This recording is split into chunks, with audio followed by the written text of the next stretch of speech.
Shipbuilding was once the greatest of Scotland's heavy industries, and it has been a rich history stretching back nearly 250 years. Indeed, the name Clyde built became a byword for quality and industry.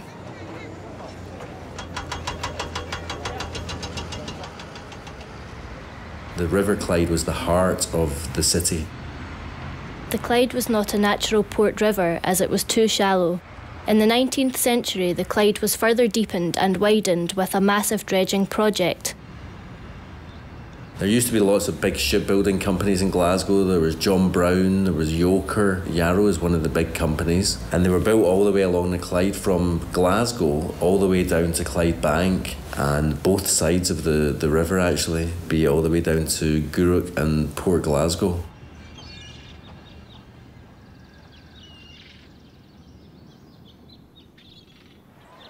That is a way back in the Clyde. No, that's long before my time. That there, over here, I would say that's Renfrew, the spire, and you'll still see that going down the Clyde to this day. In 1812, Europe's first seagoing steamship was launched at Port Glasgow named the Comet. From Comet to Caledonia by Donald Watson is a history of the Clyde-built paddle steamers.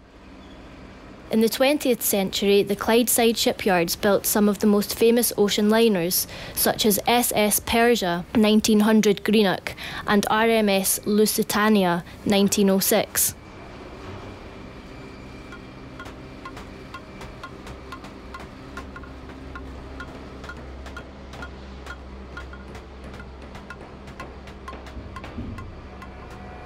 That's at Finison, am I right? It used to lift all the train engines and that. My late father, during the Second World War, he worked on the Clyde and he built the landing craft that they used on the Normandy landings. And they made 1,000 a day. And he told me how it happened. He says they were literally welded together like a large mop box with the motor on one end, and on the other end they had the metal drop bridge so that they came off the big ships just off of Normandy, and they would go in these landing craft to the beaches, and then literally the front would drop down and they would jump out, and they were making them in secret on the Clyde during the Second World War because the Normandy invasions, obviously they were planned ahead. The Germans bombed Clyde Bank during the Second World War, and it was called the Clyde Bank Blitz because they were trying to get the shipbuilding industry.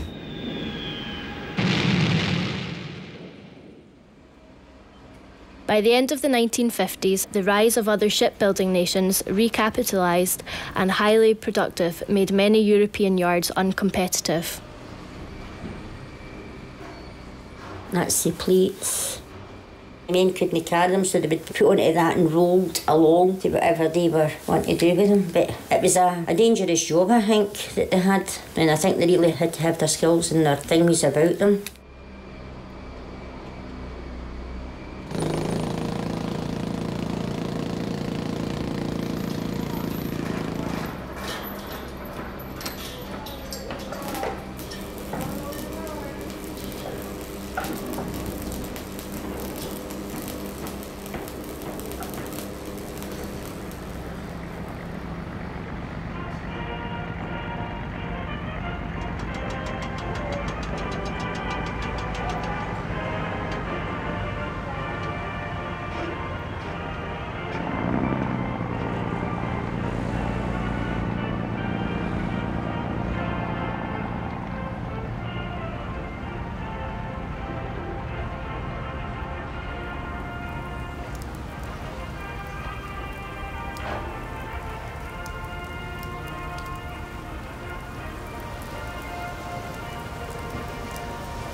See, if it was Clyde built, everybody could rely on it. They just loved it to see that Clyde built because they knew they were getting quality, quantity and quality.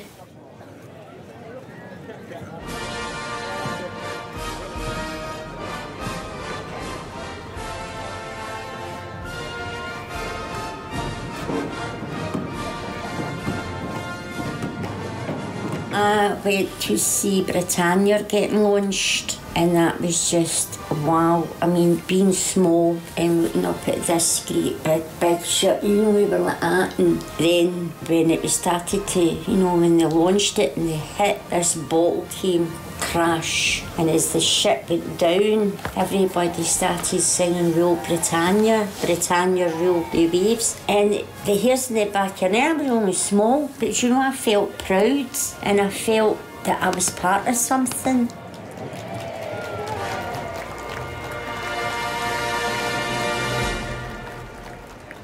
You heard the horn going, they were hurrying home, because that was them finishing their work, running to get a bus or a tram. The buses and that were always busy, and if you didn't go in first, then you had a long wait for the next one coming in.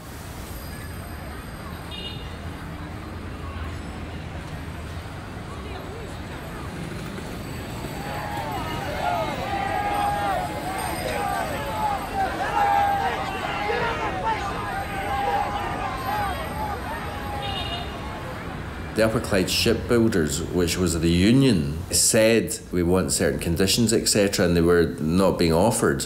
They got 10 million, I think, or something like 10 million, so they got way more than they asked for. All the workers stayed on site and they continued to work.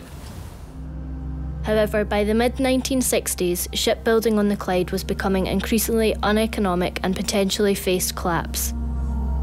Today, 2 major shipyards remain in operation on the Upper Clyde. The 2 yards are the former Yarrow Yard at Scotstoun and Fairfields at Govan, its mainstay being the construction of car ferries. On the Lower Clyde, the privately owned Ferguson Shipbuilders at Port Glasgow is the last survivor of the many shipyards that once dominated Port Glasgow and Greenock. I would love to see that come back to the Clyde.